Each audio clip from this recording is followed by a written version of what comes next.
Hello! It has been a little while. I figured I should record a new video and just let everyone know where I'm at. So it's Halloween and my name is Spooky Noises, so I figured it's appropriate if nothing else. There's a kind of easy keep here. Quite like the Major Dancer, quite like the Tooth Fairy. Let's go with this. So yeah, as for what I've been up to, I took a bit of a break to go to PAX in Australia where I live, and it was really good. Played Tumult there, saw some people demoing. It was a good time. But that break just kind of, I don't know, kind of broke the streak a little bit, and I've not been playing a lot of Altered semi-recently. I think for me the main reason for that is just I'm waiting for the marketplace. I've heard the sentiment a lot from the people that I play with, but I just really want to get my hands on all of the cards I want for a deck. Like when I see a deck I want to play, I would want to just be able to play that deck. And that's unfortunate, but I'm not super sad to see them waste resources. So yeah, I'm just kind of waiting for the marketplace because I want to be able to make the decks I want to make. Like just about every deck I'm missing one or two rares, and it just makes me a little like, I don't know, exhausted to keep putting effort in when I'm just this close to making some really cool decks. So I'm just kind of taking a bit of a break from everything until the marketplace comes out. I've still been playing locally a lot. This deck actually I took to my locals recently had just a back-to-back-to-back amazing games and had a really good time. Honestly, I can't recommend this deck enough. Just fun, control, a lot of interaction. It's a really good time. I don't know how fun it is to play against. Control is always a bit of a frustrating experience, but for me, it's been very fun to play. So yeah, that's just my update on where I've been at with everything. But I just want to, again, just say how much I've been enjoying playing Altered. I still love the game, and I still want to do more with it. I just have been taking a bit of a break. Alright, now onto the game itself. I was hoping to sabotage this turn, but looking at the current situation, he can't play it, and I can sabotage it first action next turn. They have access to Helping Hand, so I kind of want to play Ellis to one of the locations so I can definitely win it. Let's get him off the double, get him off the triple. And we'll play Magical Training, because why not? This card can be good to keep as like a 1 mana after you, but also just good to, use it when you can and get some mana back. You can also return it to hand with Flamal. He's a recent addition to the deck for me, but I've been really enjoying him. Good stats at 4/3/3, gets you a card back. It's, funnily enough, almost always Magical Training for me. Alright. Looking at what kind of situation we're in at the moment. I want to sabotage something because there's two very strong things here. This is a 2 mana 3/3/3 essentially with a recruit, and this is a 3 mana 4/4/4. So both are just 1 up from their base level. This one gives them more flexibility, which is my main concern, especially since they are 1 ahead at the moment. I think I'm gonna go ahead and play the Tooth Fairy. Here, and get rid of the armor. Now, this one of the big reasons why I might have preferred to get rid of the spy. Okay, cool. Is that this turn, they could have played a 2 and a 3, like 2 cost thing and a 3 cost thing. 2 cost being the spy. Whereas having a 3 cost from reserve and having another 3 cost in hand is a bit rarer. What do we want to do now? Playing this just wins. It doesn't actually win me the position. Let's tap this. Honestly, just to have more thinking time ourselves. Also, just to guarantee that they'll pass. Let's find out if that's happening. No. Okay. Good. I'm glad I did that. Okay. I'm happy enough to pass. Or like to concede one of the sides, and I think just playing Alice here to win this side is a solid play. Interesting thing is they're playing the rare version of the Jin, so they don't want to put it into mana straight away. but they also need this to go to reserve to put into mana, and they also want to play this from reserve, so they kind of split themselves 3 ways here, and they're definitely going to have to get rid of something. As I've said in the past, with control decks, it's all about card resource advantage. So seeing them discard cards, it brings me so much life. Now, I think they're almost definitely going to get rid of the Djinn just because it's value. It could be the Spy though, just because it's not the best card in the entire game. If they don't get rid of the Djinn, they also get back a bit of card advantage that they're losing here. So they are getting rid of something else. Yeah, so that's probably what I would call the correct move. Okay, double Sakurabaru. That's interesting. I kind of like keeping double Sakurabaru whenever I can, just because it's just so powerful, especially the rare version, which I have just come to absolutely adore. But the question becomes, what am I getting rid of? I like Flamel here because it gets back magical training, has good stats. I like Off You Go because it's just very strong. I also have the option of Flamaling into Off You Go, which is very good. So I'm tempted to get rid of Banishing Gate. Now, Banishing Gate is just a very strong card. I'm scared of... It's just a good answer to things I'm scared of. But I think it's best for my game plan here to get rid of Banishing Gate. There's a strong argument to be made for just getting rid of the Sakurabaru. Yeah, I like being greedy sometimes. I'm just here to have fun. Got a quick video to let everyone know what's up.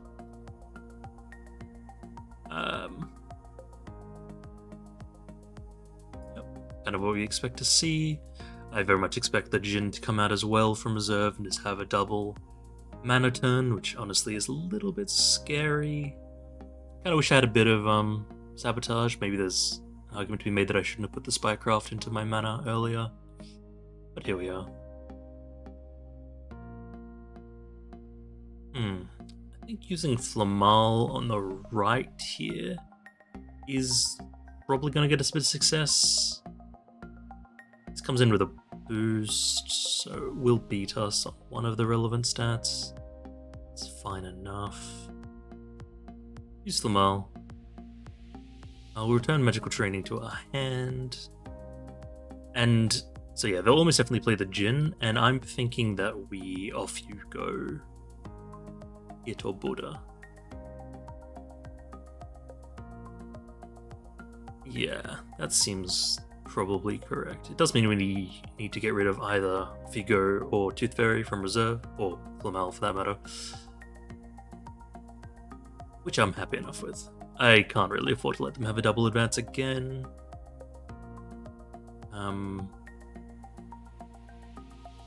think technically the correct answer here is to get rid of the Djinn, just because they have the option of helping handing the Djinn if I were to leave it and go up to 4 Earth.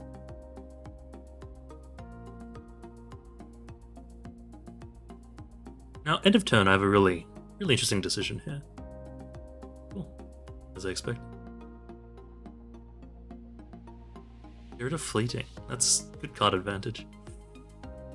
Not mana advantage, but I think the card advantage is probably better. So yeah, I have an interesting decision at the end of turn here, where I have Tooth Fairy, Off You Go, and Flamal in reserve. And which one do we want to get rid of? Now, there's a pretty good case to be made for keeping all 3 of them. Flamal is obviously quite good. 3 mana, 4/3 is an appealing stat line. Cost reduction is always appealing. Off You Go is obviously just very good, but it does kind of have a problem where for 4 mana, that's a hefty cost. And then Tooth Fairy is a 1 mana play. It's just always really appealing. Like, there's a reason I run the rare version. It's because having the ability to just play something somewhere for 1 mana is very good. But I think it's probably the worst of the 3 options. Now, next turn, this turn I guess, I can put something into mana and play Sakurabaru, and I have an after you play, so I can kind of see what they're up to this turn. Kraken's Wrath is quite... It's slightly better versus Koja because of Buddha, and you can get rid of Buddha for free. What do I want to get rid of here, though? I think it might just be the Flamal. I don't have particularly good reasons for that. Could also have just been the magical training. So let's start with Pico. After you.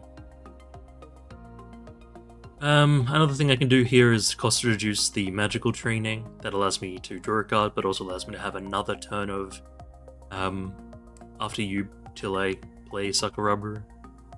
There's a lot of value to that, because if I can win with Sucker Rubber, that's obviously very, very good for my game plan. Okay, new unique. What does this do?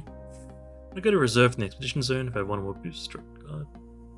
When another character joins your expedition, target character gains a boost. That seems really cool. That's a really cool card. And I like the art a lot. I like Dorothy poking out of the wall. It's very cool. I wonder if she's part of the royal line. She kind of has family resemblance.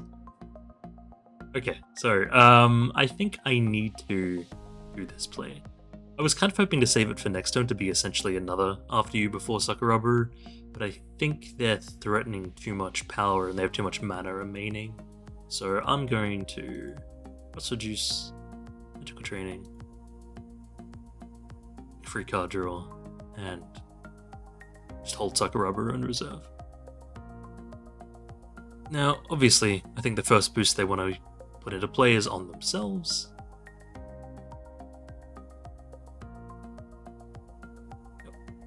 So, kind of a bad position here, because it means if I Sucker Rubber to the left, they can Helping Hand it. Well, that's not too bad. It means they just draw on water, and then I still get the advance. So I think that's the best play. I see a world where they just Helping Hand the Djinn again for card advantage. This is very interesting. I've never thought about this before. This combination seems very good. The draw a card is the better part of this card, for sure. So let's go ahead and Sucker Rubber, push them back, hopefully get the victory, and they're going to draw 2 cards this turn, probably. Assuming they Helping Hand the Djinn. This also gets me back in parity. Like, if I move and they move, we're back in line. It's good, because I've been worried for a few turns now that I've been one behind them.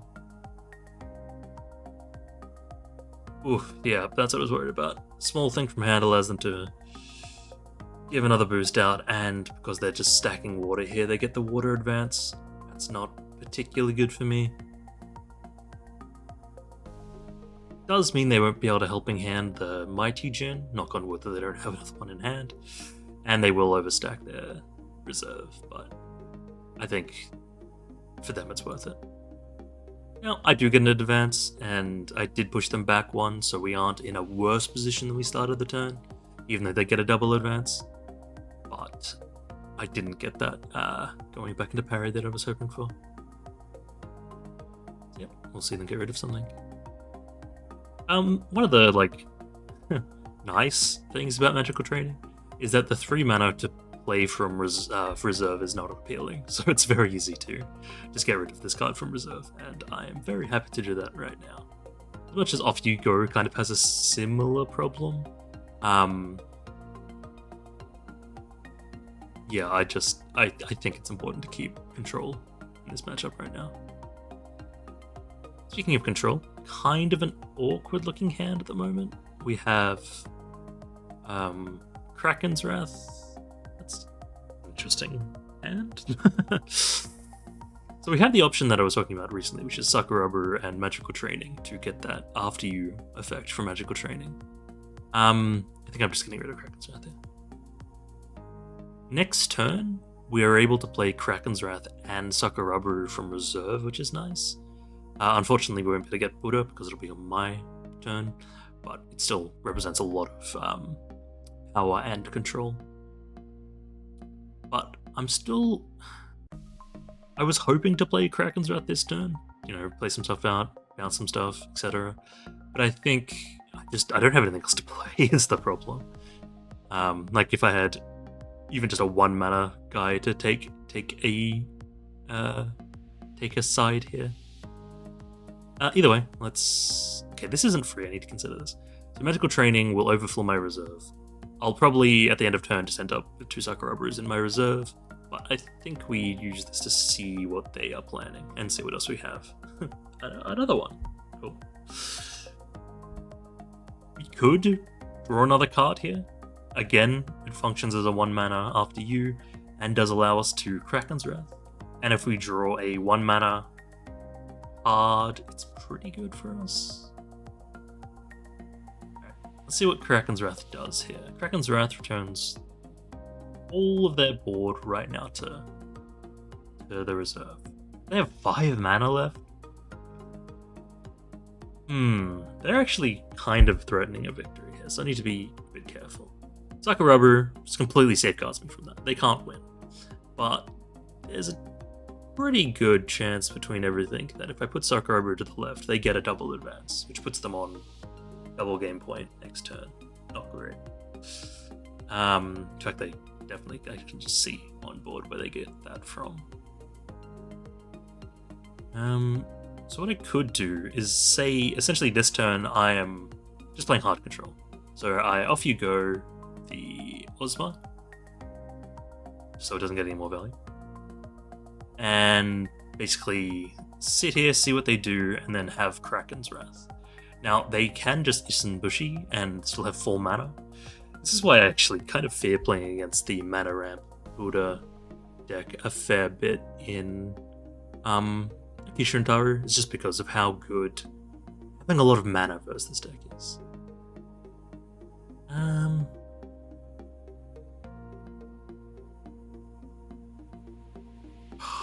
I kind of want to use the Sakurabu from reserve to draw a card, but I don't even know what I'm looking for. I think I'm just looking for outs.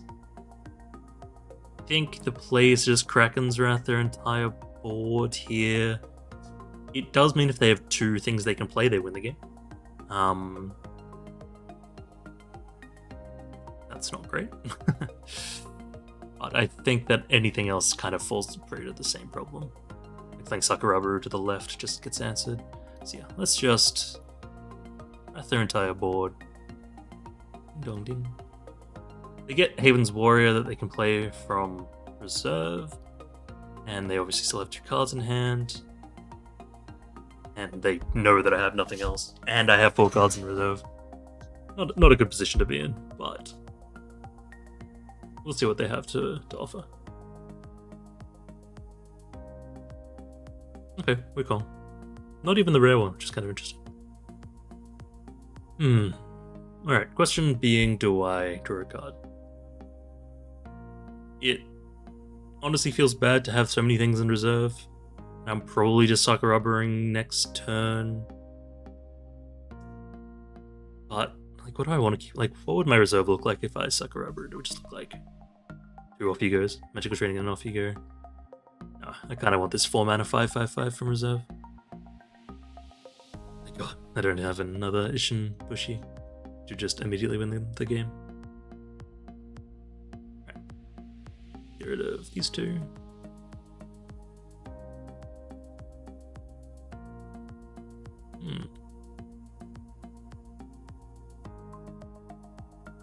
Okay.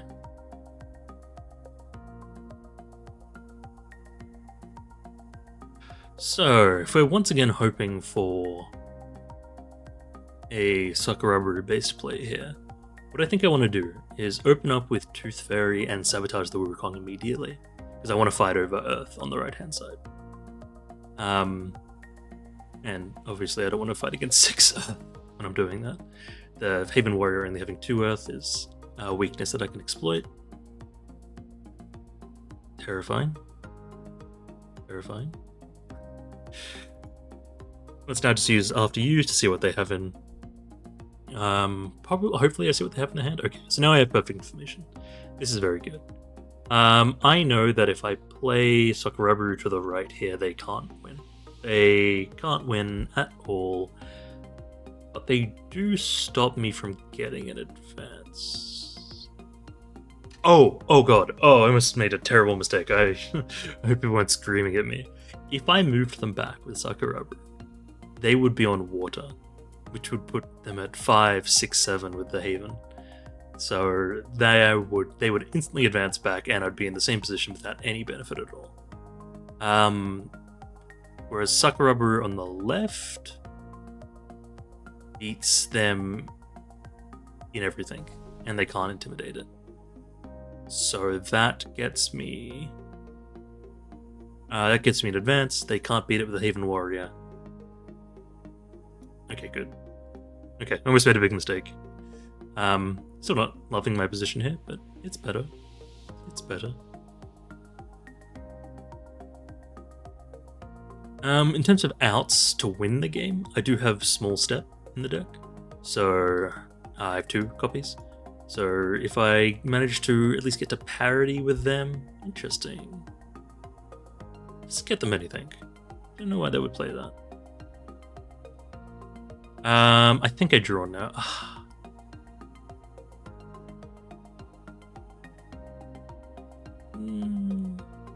I don't think I draw, actually. I think next turn I can just Sakuraba, like 2 4-mana 5/5/5s, get 10 power into play, and then say if we're both on draw parity and I draw Small Steps, I win the game. Yeah, they can't intimidate anything because Sakuraba is so big.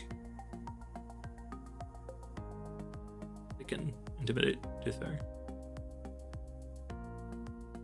Oh! I didn't even consider that. Fair enough. That's better for me? Means I can draw Small Steps now and win the game. It also means that my play of just double Sakuraba to get 5 power into play is very strong here.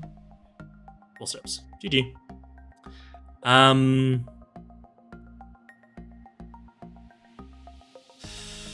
Rough. Very rough to hear.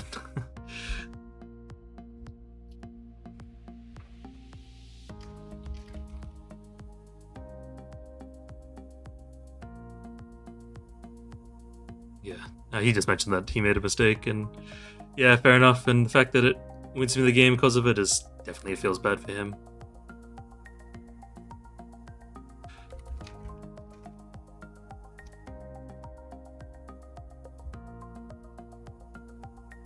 Alright, taking a bit of a look at the deck. There's nothing fancy here. It's just a lot of basic good Yzmir cards. I think the most interesting thing is where I'm spending my rare slots, because they're a bit unusual. And the most obvious explanation for how I'm spending my rare slots is the power. Like, rare Sakuraba gets 5 power. Rare Cadgan Alchemist gets 4 power. Rare Alice gets 3 power. And Rare Tooth Fairy just gets 1 mana 1/1/1. And Rare Baba Yaga gets 3 mana 2/2/2. So what this essentially does is says that I'm actually playing in Yzmir with a lot of control, very good stats. Now, I think this is a really powerful effect in the deck. I think it allows you to contest a lot of places where you kind of wouldn't expect to as Yzmir, and I think it allows you to save your removal a lot of the times. I think if you're not spending your rares in this way, and I'm not saying this is the best way to spend it, but it's how I choose to spend it. And if you're not spending your rares in this way, I think you're often, especially with Baba Yaga, losing locations. Like, this is a 2/1/2. This loses to almost everything, unless it's a rare. Whereas as a 3 mana 3/2/2, it actually contests a lot of early drops. Like, a lot of people are playing 2 mana early drops to try and contest both locations, or just to fit in on later turns, things like Tooth Fairy, things like Studious Disciple, and Baba Yaga just beats just about everything that isn't another 3-drop. And she draws through a card, so it's very good. Yeah, that's where I'm spending my rares in the deck. That's probably the most spicy thing about the deck.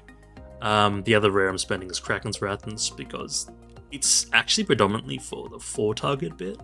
It allows you to hit a lot of recruits out of Borders, which I think is the worst matchup for this deck. It just allows you to be like, okay, I'm getting rid of those 3 recruits and this one big thing. And that actually wins you a lot of games. Alright, so yeah, that's the deck. And just to talk a little bit about where I'm at. I talked about it in the video, but just to go over it again. Hoping to still do more. Not dead. But mainly I'm just waiting for the marketplace. So when the marketplace comes out, I don't even know if I plan to like get the cards shipped. Probably just eventually if the price is competitive. But just to have them in my collection so I can play PGA games with a full set of cards would just be really nice. Like since the game has come out, I think if you look at my full deck collection, which includes some spicy things you haven't seen yet, almost every one of these are missing playsets that you would like. So Kraken Priest, which is one of my favorite decks. So if we look at it, we're just running a whole mishmash of cards. You know, I don't have 3 rare Spindle Heart. Oh, I do actually. I don't have, you know, a lot of cards that I want 3 copies of to make this deck run, and I think that's been just kind of annoying for me to play through. So yeah, just kind of sitting on my hands a little bit, waiting for the marketplace, and when that comes out, we'll see what comes next. But anyway, I hope you're having a fantastic day. It's Halloween for me, one of my favorite days of the year, so I hope you're having a good day too. Have a good one.